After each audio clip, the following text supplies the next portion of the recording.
Speaker, I support this bill. Tracy Martin. Kia ora, Mr Speaker. I stand on behalf of New Zealand First to support the Student Loan Scheme Amendment Bill number 2. I'm pleased to see the bill back. I think it provides us with some opportunities. But first of all, just to address what the bill deals with right now, we're pleased to see that it broadens the definition of income and it aligns the definition of income to similar entitlement for the Working for Families tax credit. I think the New Zealand First believes that the more things are equal and understandable, the easier it is for the taxpayers to actually participate inside the system, where they can make sure that they are filling out their tax returns correctly, or they know what they have access to. The more variations to that, the more difficult it is for our citizens to participate fully. So we like the fact that the definition is being expanded and that will make it easier for our citizens. We also realise that, we're also pleased to see that one of the objectives is to ensure that the aligning of those understandings or definitions should help make sure that when students are pursued for repayments to their loan, that we have a really clear understanding of their ability to repay. We certainly don't want to place ourselves or our citizens in a situation where they are pursued by the Inland Revenue Department when they are not truly in reality in a position to repay their student loan, and we are hopeful that this will avoid that situation.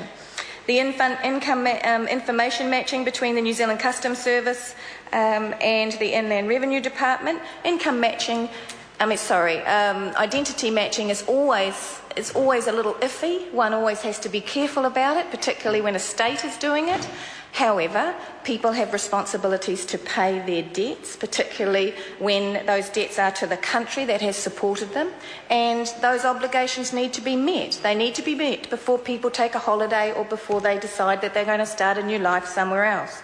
So while we believe that the Privacy Commissioner needs to keep an eye on all this sort of matching that goes on around the information of our citizens, we're supportive of that information matching for this inside this bill. I do want to pick up on a couple of things, however. There's some practical amendments in there. The clauses 7, 18 and 19 seems particularly like a particularly practical solution to us. It's so New Zealanders who are returning from being an overseas-based borrower to New Zealand, and it's their intention, they've come back, they're going to build a life here now, can contact the Inland Revenue Department and tell them, I'm going to be staying. I've bought a house, I've got married, I'm going to be staying, I'm going to meet the 183-day qualifying period, and there's now an opportunity here for the Inland Revenue Department to assess their repayment obligations earlier. And to have a look at that criteria to make sure that when that citizen is returning to New Zealand and committing themselves to the country, that process can be shortened. And we think that's a very practical and reasonable outcome. Clause 23, that amends Section 154, which enables borrowers with unpaid amounts to enter into an arrangement with the Commissioner to pay by instalments. The amendment enables a borrower to also enter into a preemptive arrangement in relation to an amount where the amount is not yet due, but the borrower knows that he or she will not be able to meet the repayment obligations in full and on time. Very practical, very sensible clause. And I would encourage, once this bill goes through, I would encourage any citizen that knows that they've just been made redundant, before they get into strife, make contact in this sort of a way with the Commissioner and say, I can see that I'm going to run into a problem, can I please work out a solution? So again, a very, very, very sensible clause being put in there. There are a couple of things we think that this opens the door for.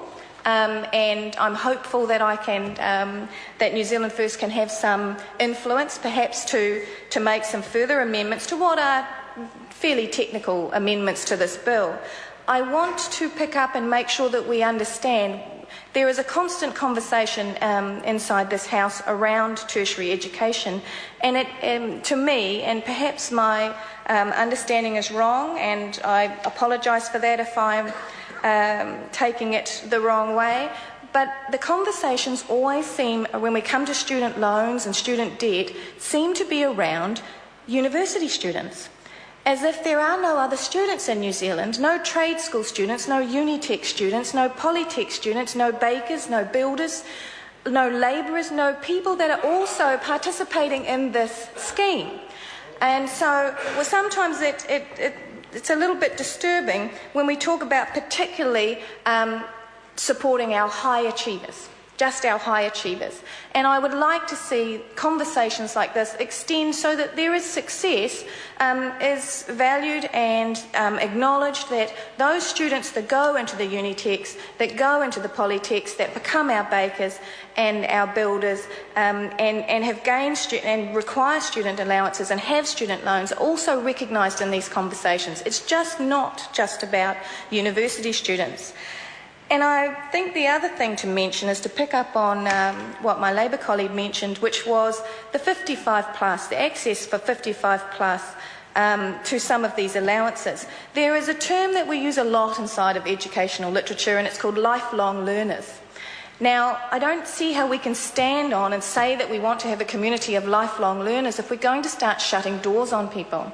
And 55 plus is not old anymore. I'm almost 50 myself, and I can tell you it's not old anymore. So, I would like to think that if I require a second career at 55, that I will be able to get a student allowance and actually be able to participate in some lifelong learning so that I can continue to support my family, perhaps in some other environment.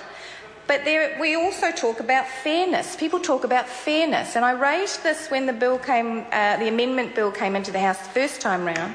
There is no fairness when New Zealand-based borrowers cannot access a repayment loan. Whether it be 1 year or 3 years, there is no fairness there. So New Zealand students who choose to go overseas have access to something that a person who stays here in New Zealand does not have access to. And at the time, my example was a young family, let's say they both have a student loan, they have their first child, they are still working, but their financial circumstances have changed. They cannot access a 1 year repayment holiday while they readjust their expenses. And I would like to think that while this bill transitions through the House, perhaps there's an opportunity for us to have a think about that and actually make that fair. Make that fair for all New Zealand students who access student loans. The other part that I mentioned when the first time previously the bill came into this House was around the repayment holiday being attached to the loan, not the person. At the moment, and again the circumstances I used was, let's take that young woman, the first instance where with a young family, she had a student loan, she took a repayment holiday, it's attached to her, not to the loan.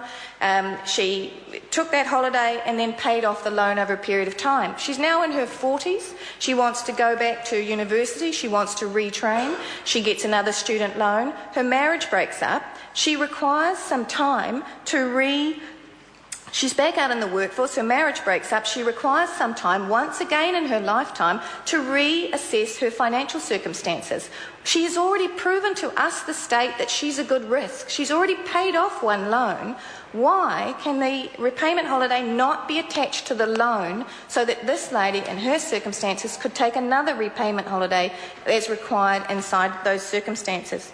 But generally, we're very happy to support this bill, but I will be looking to try and have some influence over those sort of issues. Thank you.